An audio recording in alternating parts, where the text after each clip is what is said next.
अस्सलामु अलैकुम दोस्तों, कल गोवा में एक ऐसा घिनौना वाकया हुआ, एक ऐसी सच्ची घटना हुई जिसने सारी इंसानियत को सच में शर्मसार कर दिया।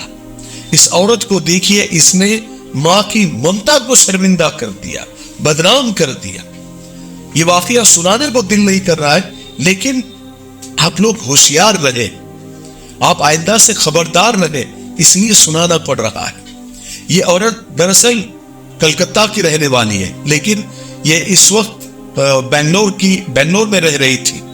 इसका नाम सूचना सेठ है, बहुत पढ़ी लिखी, एक कंपनी की मालिक, डेटा साइंस में ग्रेजुएशन किया हुआ, एआई की एक्सपर्ट, यानी हिंदुस्तान में जो 100 एक्सपर्ट है औरतों में एआई में, उसमें से एक बेहद मालदार, समझदार, सुलझी हुई, शादीशुदा 4 साल की बेटे की मां, सब कुछ।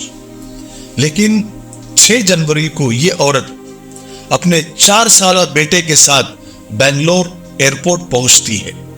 वहां से ये गोवा की फ्लाइट पकड़ती है, गोवा पहुंचती है।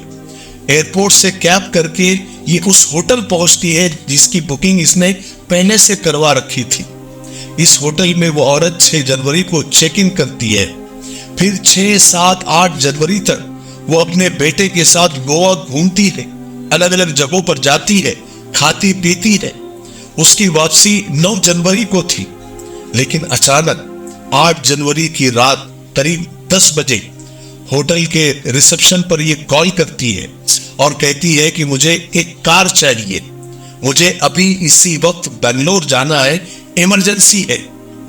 होटल का स्टाफ उनको समझाता है कि मैडम, गोवा से बेंगलोर तकरीबन 500-550 किलोमीटर है, 12-13 घंटे इसमें लग जाएगी और कार आपको महंगी भी पड़ेगी।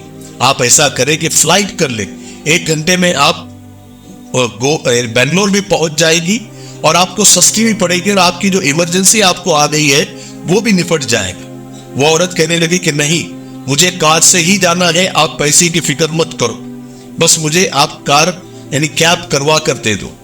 होटल वालों ने उस औरत के लिए एक इनोवा कार बुक कर दी।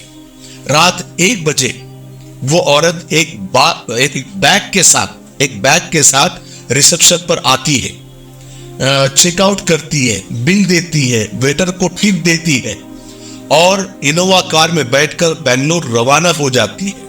सुबह यानी 9 जनवरी को जब होटल स्टाफ कमरे की सफाई के लिए जाता है, तो सफाई करते हुए होटल स्टाफ को कमरे में कुछ खून की बूंदें नजर आती है, कुछ खून के कतरे नजर आते हैं, तो उनको थोड़ा सा शक होता है। तो वो अपने मैनेजर को, होटल के मैनेजर को बताते हैं। मैनेजर भी आकर देखता है और वेरीफाई करता है कि हाँ, ये तो खून के ही कतरे नजर आ रहे हैं। फौरन वो होटल का मैनेजर पास के जो पुलिस स्टेशन है वहां पर इन्फॉर्म करता है, कलंगुट पुलिस स्टेशन में इन्फॉर्म करता है वो मैनेजर। पुलिस आती है, इन्वेस्टिगेशन होती है, पुलिस को भी पता चलता है कि हाँ, ये फोन ही है। वो सारी मालूमात होटल से लेती है और सीसीटीवी फुटेज भी देखती है। होटल वाले तफसील से पुलिस वालों को ये बताते हैं कि एक औरत जिसका नाम सूचना सेठ है, वो बेंगलोर की रहने वाली थी और यहाँ पर वो 3 दिन से रुकी हुई थी। रात 1 बजे अचानक उसने चेकआउट किया। पुलिस हैरान थी कि रात 1 बजे कौन चेकआउट करता है, और दूसरी पुलिस को जो हैरानी हो रही थी कि वो औरत फ्लाइट से नहीं गई, कार से गई, कार से बेंगलोर गई और इमरजेंसी का बोल कर गई, जबकि इमरजेंसी में इंसान फ्लाइट पकड़ता है। पुलिस को इस केस में बहुत कुछ अटपटा लगा, इसलिए पुलिस ने सीसीटीवी फुटेज को अच्छी तरह से खंगाला।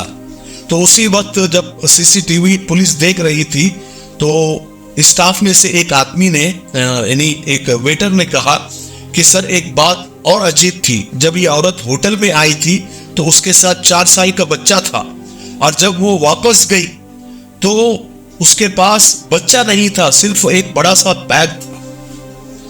पुलिस ने फौरन उस इनोवा है उसके ड्राइवर को कॉल किया, जो अभी रास्ते में ही था। पुलिस कहती है कि हमारी सूचना सेठ से बात कराओ, यानी उस औरत से बात कराओ। ड्राइवर फौरन सूचना सेठ को फोन देता है। पुलिस सूचना से पूछती है कि मैम, आप होटल में जब आई थी तो आपके साथ एक बच्चा था, जाते वक्त नहीं था, तो आपका बच्चा कहाँ है? सूचना से डरती नहीं है, बिना डरे बिल्कुल इत्मीनान के साथ पुलिस को जवाब देती है कि दरअसल सर वो मैंने अपने रिश्तेदार के यहाँ अपने बच्चे को छोड़ा है, और एक एड्रेस भी देती है, नकली फेक एड्रेस देती है। पुलिस उस एड्रेस को नोट करती है और एक पुलिस वाले को भेजकर उसको वेरीफाई कराती है, लेकिन वो एड्रेस नकली निकलता है, फेक निकलता है। बस पुलिस का जो शक था वो यकीन में बदल जाता है। लेकिन पुलिस भी थोड़ी कश्मकश में थी कि अरे ये तो माँ है, बच्चे की माँ है, कैसे इस पे शक हो सकता है कि हमको कुछ गलत फहमी हो रही हो। पुलिस ने ड्राइवर को, यानी अब चूंकि मामला जरा यानी गहराता जा रहा था और पुलिस का जो शक था वो यकीन में बदल रहा था, कुछ ना कुछ तो दाल में काला है, कुछ ना कुछ क्राइम हुआ है, कुछ ना कुछ गुनाह हुआ है। पुलिस दोबारा ड्राइवर को फोन करती है और पुलिस इस वक्त ये चालाकी करती है कि ड्राइवर से अलग जबान में बात करती है, यानी कोंकणी जबान में बात करती है, हिंदी इंग्लिश में नहीं, कि उस औरत को समझे नहीं।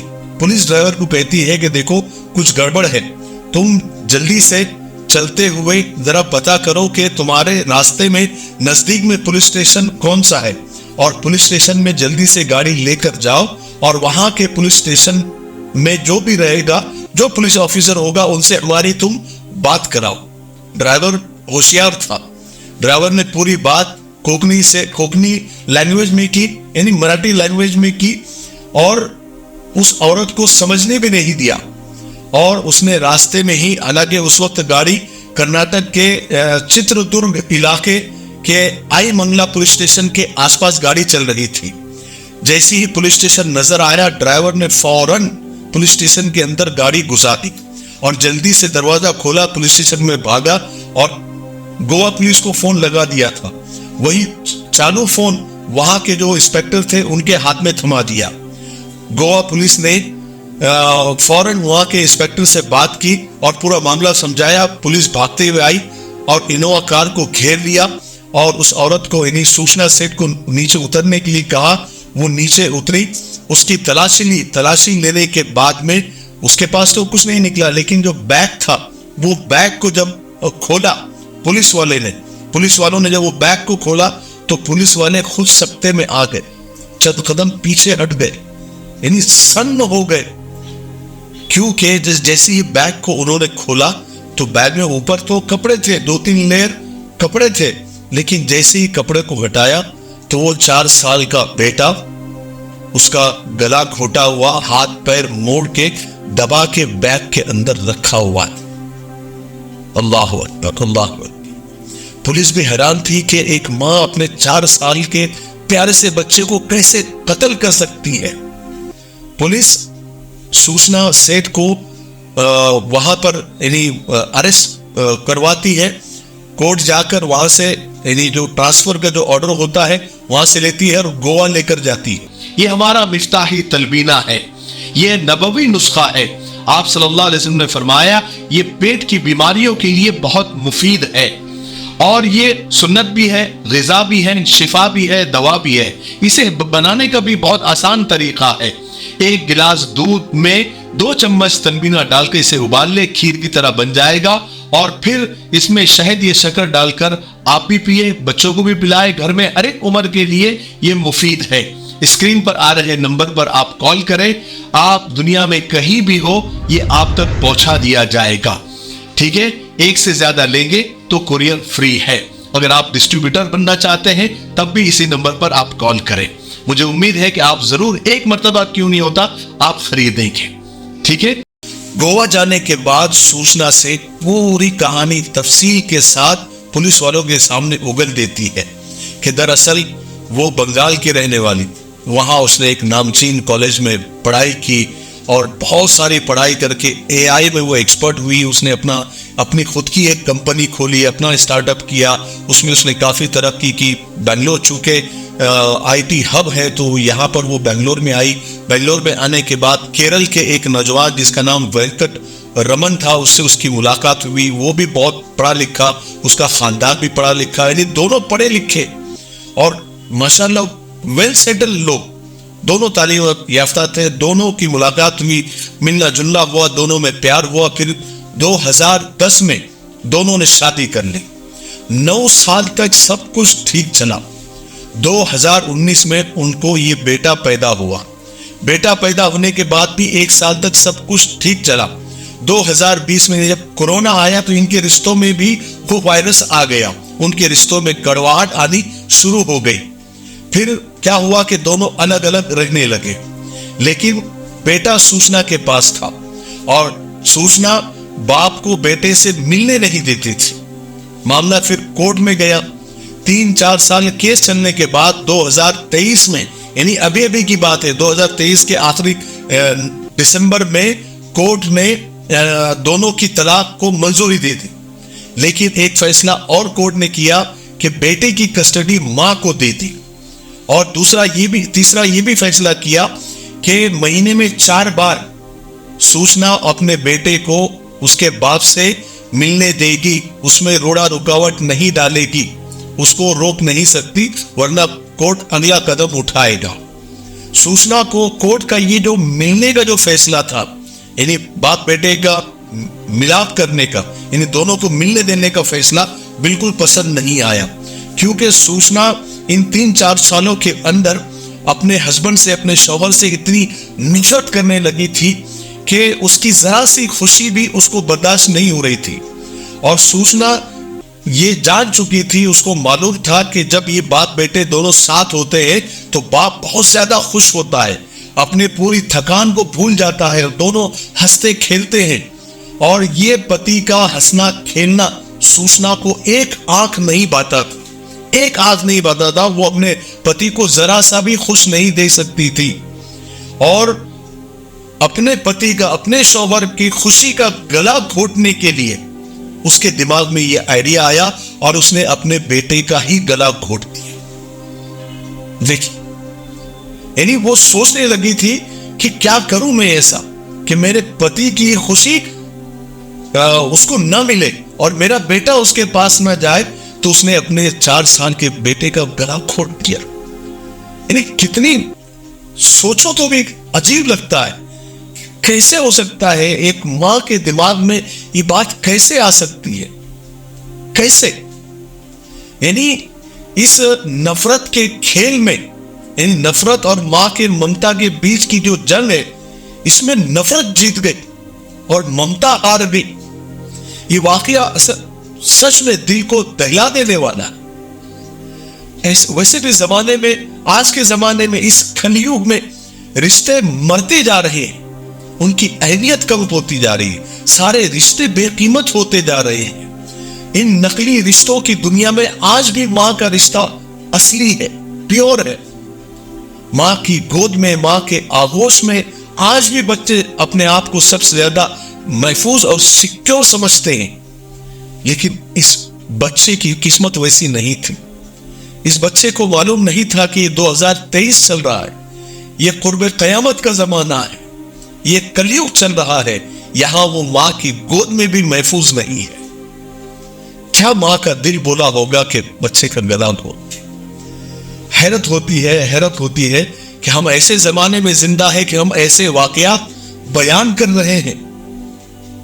वो कहावत लोग बोलते हैं ना कि हमारे कान क्यों नहीं फट गए, हम अंधे क्यों नहीं हो गए, हम बहरे क्यों नहीं हो गए कि ये सब कुछ देखना और सुनना पड़ रहा है।